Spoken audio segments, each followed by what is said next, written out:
The soul must descend into Hades before it ascends to Olympus. Eleusinian mysteries. They never told you what spiritual awakening actually feels like. It's not love and light. It's breakdown, isolation, crushing realizations. You wake up and the whole world starts to look like a lie. The pain, real. The confusion, overwhelming. But you're not alone, because when your soul begins to crack open, the gods take notice. This video is for those who are awakening, and for those who feel like they're breaking instead of rising. You are not being punished. You are being remade. No soul awakens by accident, and no awakening happens without pain. In ancient Egypt, awakening was the path of initiation into truth. The initiate was stripped of illusion, forced to walk the path of Ma'at, divine order, even through chaos. He who would rise must descend into the Duat, for in the darkness, he becomes divine. Temple of Edfu inscription. In ancient Greece, it was the Delphic oracle that warned, "Know thyself, and endure the fire of truth, lest you return to the shadows." In the Vedas, awakening was never soft. The soul, caught in slumber, must be shaken by fire and storm. From this pain, it returns to Dharma. Rig Veda. The moment your eyes open to the lies of the world, you become a danger to the system, and the gods protect those who step into this fire. But it is earned, not handed. Most people will never awaken. They will die as sleepwalkers. They will never ask why they exist.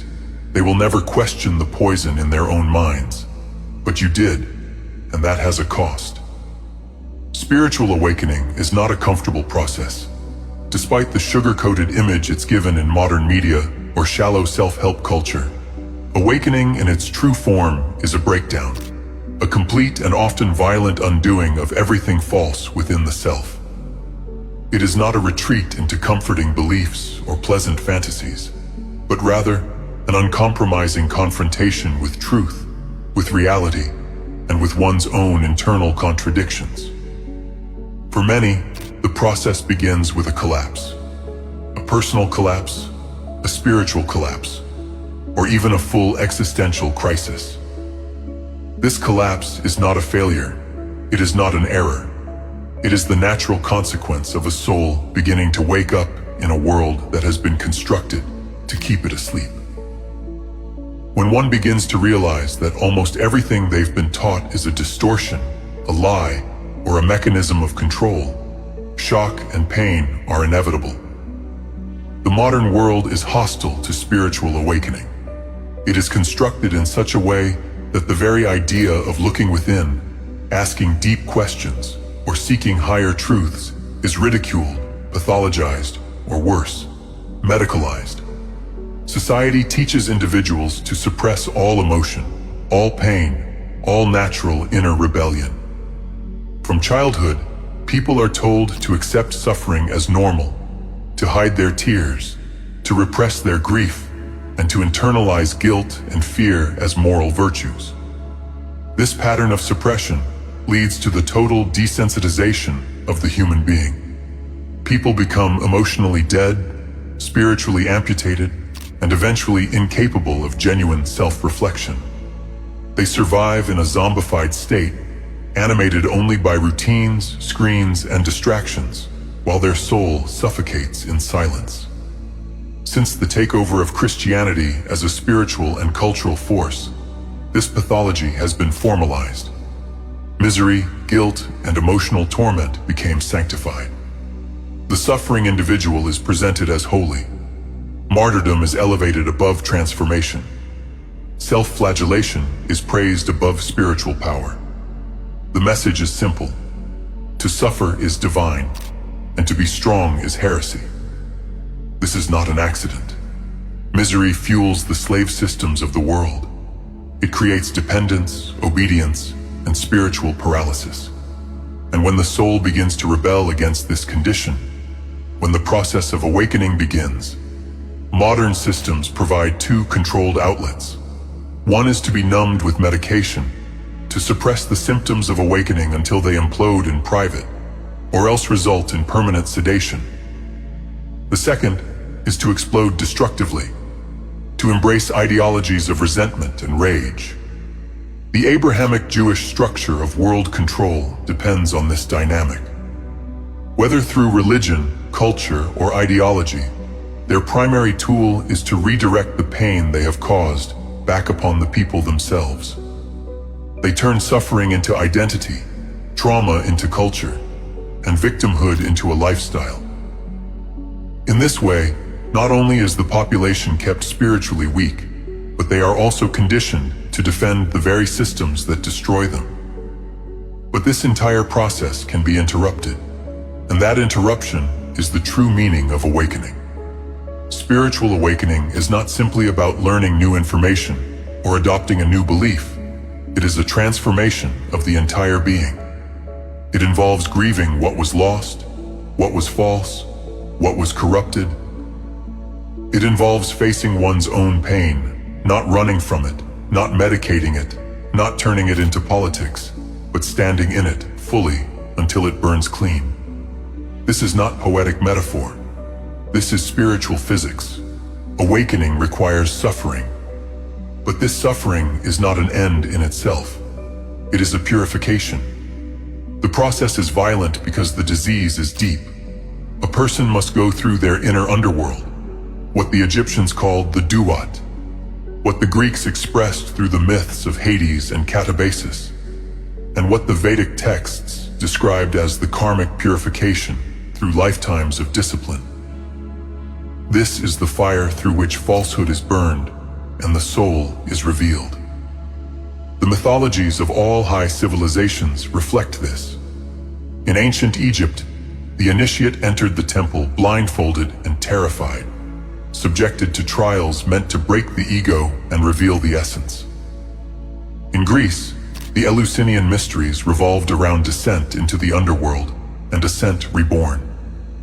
The hero's journey always requires death before rebirth, not physical death, but the death of illusion. In the Vedas, awakening is impossible without tapas, spiritual heat, self-inflicted for the purpose of refinement. This is what society today teaches you to avoid. It trains you to be fragile, to be soft, to fear pain and worship ignorance. This fear of discomfort is the primary barrier between the modern man and spiritual transformation.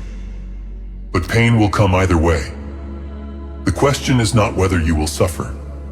The question is whether your suffering will be meaningful.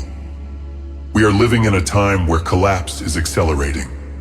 And in this moment, the only thing that can prevent complete destruction is awakening, but not a soft, commercialized awakening. A real one. The truth is, many who are going through this now feel alone. They feel mad. They feel broken. But they are not broken. They are being dismantled so they can be rebuilt in truth. They are not weak. They are being tested. And this test is ancient. It is the path every hero, every initiate, every sage has walked. And when you come through it, you will not be the same. You will not be a slave. You will not be a puppet of religion, politics, or trauma. You will be something new, something ancient. A human being reborn in alignment with divinity. But this cannot happen unless people are told the truth, unless they are taught how to suffer properly, how to transmute it, how to return to the divine through the fire of awakening. That is why education, spiritual education, is the most urgent duty of this era. We do not have unlimited time. The collective breakdown is underway, but it is not too late to reverse course. It begins with the individual, with you. If you are waking up, do not run, do not numb, do not burn down what's around you in hatred.